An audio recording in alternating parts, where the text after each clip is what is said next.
বাংলাদেশের স্বাধীনতার মাত্র ৬ বছর আগেই একটি ছোট দ্বীপ রাষ্ট্র স্বাধীনতা লাভ করে।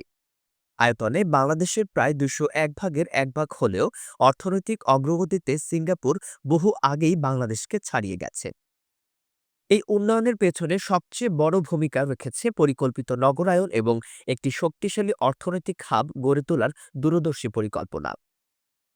এবার বাংলাদেশের অন্তর্বর্তীকালীন সরকারের প্রধান উপদেষ্টা ডক্টর মোহাম্মদ ইউনূসের হাত ধরে দেশটি হাঁটতে চলেছে সিঙ্গাপুর মডেল অনুসরণ করে। তাহলে কি আছে এই মাস্টার প্ল্যানে? কিভাবে বাংলাদেশ রূপান্তরিত হবে দক্ষিণ এশিয়ার অন্যতম অর্থনৈতিক কেন্দ্রে? সিঙ্গাপুরের আয়তন মাত্র ৭৩৪ বর্গ কিলোমিটার। অন্যদিকে বাংলাদেশ ১,৪৭,০০০ বর্গ কিলোমিটারের বেশি এলাকা নিয়ে গঠিত। জনসংখ্যার ঘনত্বেও বাংলাদেশ অনেক বেশি, কিন্তু এই পরিসংখ্যান অর্থনীতির মাপকাঠিতে গিয়ে পুরোপুরি বদলে যায়। বর্তমানে বিশ্বের অন্যতম ধনী দেশগুলোর একটি হল সিঙ্গাপুর। মাথাপিছু আয়ে তারা বিশ্বের শীর্ষ কয়েকটি দেশের মধ্যে অবস্থান করছে। সিঙ্গাপুরের অর্থনৈতিক সাফল্যের অন্যতম ভিত্তি হল বিদেশি বিনিয়োগ আকর্ষণ করার মতো একটি উপযুক্ত পরিবেশ তৈরি করা এবং নিজেদের একটি আন্তর্জাতিক বাণিজ্য কেন্দ্র হিসেবে গড়ে তোলা। বর্তমানে এটি এশিয়ার অন্যতম গুরুত্বপূর্ণ সমুদ্র ও বিমানবন্দর কেন্দ্র, যেখানে থেকে আঞ্চলিক বাণিজ্য এবং লজিস্টিক্স কার্যক্রম পরিচালিত হয়।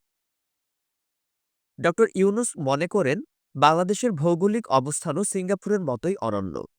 এতদিন আমরা এই ভৌগোলিক সুবিধাকে কাজে লাগাতে পারিনি। তবে তিনি আশাবাদী, একবার তা কাজে লাগানো শুরু হলে দেশের অর্থনৈতিক অগ্রযাত্রা কেউ ঠেকাতে পারবে না। এ পরিকল্পনার অংশ হিসেবে নেপাল, ভুটান এবং ভারতের উত্তর পূর্বাঞ্চলীয় রাজ্যগুলোর সঙ্গে একীভূত অর্থনৈতিক অঞ্চল গঠনের প্রস্তাব করা হয়েছে। বাংলাদেশ তার সমুদ্র বন্দরগুলো যেমন চট্টগ্রাম, পায়রা এবং পতেঙ্গা এসব দেশকে ব্যবহারের সুযোগ দেওয়ার পরিকল্পনা করছে।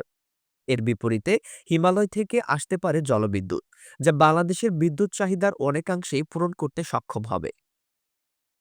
ডক্টর ইউনূস জানান, নেপাল এই সহযোগিতার জন্য প্রস্তুত, শুধু মাঝের পথটি এখনো উন্মুক্ত হয়নি। একবার এই পথ সচল হলে পুরো অঞ্চলের জন্য এটি হবে একটি যুগান্তকারী পরিবর্তন।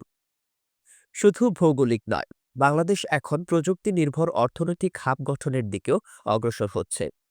যখন অনেক বড় বড় শহর এই ধারণাকে অবাস্তব মনে করছে, তখন বাংলাদেশের প্রত্যন্ত গ্রামে পৌঁছে যাচ্ছে প্রযুক্তির ছোঁয়া। এবার সেই উন্নয়নের অংশ হতে যাচ্ছে বিশ্বখ্যাত প্রতিষ্ঠান স্টারলিংক।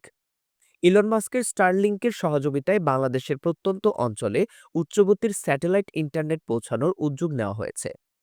ডক্টর ইউনূস জানান, যেমনটি একসময় পল্লীফোন যোগাযোগ বিপ্লব এনেছিল, এবার স্টারলিংক বাংলাদেশকে বিশ্বব্যাপী ডিজিটাল অর্থনীতির অগ্রভাগে নিয়ে যাবে। বাংলাদেশ এগিয়ে যাবে একটি ডিজিটাল হাব হিসেবে।